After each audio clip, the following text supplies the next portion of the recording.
This is a huge signing for the San Diego Padres. Nick Pivetta, the latest free agent to be added in a flurry of late off-season / early spring moves being made. We're going to talk more about Pivetta and what this means for the San Diego Padres this year. What's up, everybody? I'm Christian Pedersen, back with another episode of Padres Digest, your source for all things Friars this season. I know that a lot of you watching right now are new to the channel, but it's okay. There's a subscribe button right below. You can hit that. So all season long, we have the good news, the bad news, the everything in between news, the Nick Pivetta news. Let's roll the tape one more time. Nick Pivetta, right-handed pitcher, starting pitcher. He has had stints with Philadelphia and Boston, and he is here on a 4-year, $55 million deal. Pivetta, let's show you the numbers from last season, specifically what he did with the Boston Red Sox.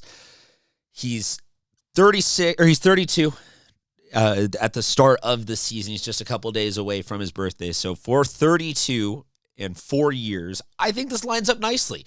I think that $55 million is a fantastic amount of money to be spending in terms of like sending a message that they're not giving up entirely. I think Pivetta as the 4/4/5, if Musgrove comes back later in the season, makes for a perfect rounding out of the lower part of the lineup of the pitching rotation to turn the Padres from good to better than good. I don't want to say great entirely yet because Pivetta is he could have a great resurgence of a year. His ERA for his career is in the high threes. He's a very good 4. The guy that we are adding right now is a fantastic number 4 in the Padres rotation. He's a righty. He knows how to get strikeouts with both a sweeping slide kind of thing and some velocity. So I think he fits in perfectly to do a 1-2, 1-2, 1-2. And, we talked about Matt Waldron on a different video on our channel, so make sure you go back and subscribe. But if Waldron is going to be throwing a lot more knuckleballs, being able to go, Pivetta, Waldron, and then back to the top with Cease or Darvish, like that's a pretty lethal series to face a team. And if you've got to go through the bottom part of the Padres starting rotation. So I like this in that he's good at baseball. I like this in that the Padres are spending money in a time when, up until the Seidler vote of control from Major League Baseball, giving John Seidler unanimous control, nothing had really been done this offseason. Padres had been let go, lose out on Sasaki. Padres having bad PR after bad PR, doom and gloom. Since then, a couple of international guys lead us to Connor, Joe, and Jason Hayward platooning out and left, lead us now to some, like those other two were $1 million spins. This is a $55 million spin. Now there's some club optioning and there's some different structuring of it that it probably won't end up being $55 million. It'll probably be closer to $30 million over the lifetime of the Padres paying out. But symbolically, this is really big because it is a step in the direction of we're going to try and figure this all out as opposed to complete fire sale. So I'm navigating through.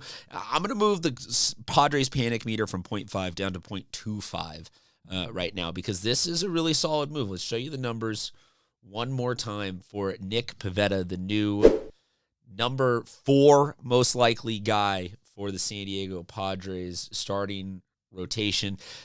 Just the last kind of couple of details about him. He has done 140 or more innings in every season except for one, and that was the 2019 season where he had 93 for Philadelphia. So definitely a workhorse-ish kind of guy for the modern version of baseball. Knows how to maintain a full season. He can, if he sticks with it, hangs in there, I think he can be good for 22 starts and be a really just solid.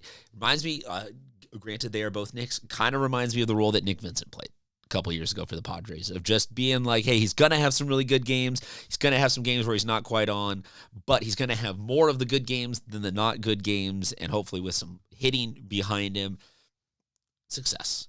But right now, We just get to see him in a Padre uniform as step one. Step two is going to be spring training. Step three is going to be actually getting into games, because none of this matters until we start playing some baseball. But right now, the news is good news, Padres fans. Thank you very much for subscribing. Thank you for tuning in. Drop a comment below on what you think this is going to do. If you think Pivetta should be the 4, if you think he should be the 5, if you think this is a good move, if you think this is a bad move, or if you think, for whatever reason, this is the beginning of the end. Drop a comment. Thanks for tuning in, everybody. Talk to you soon.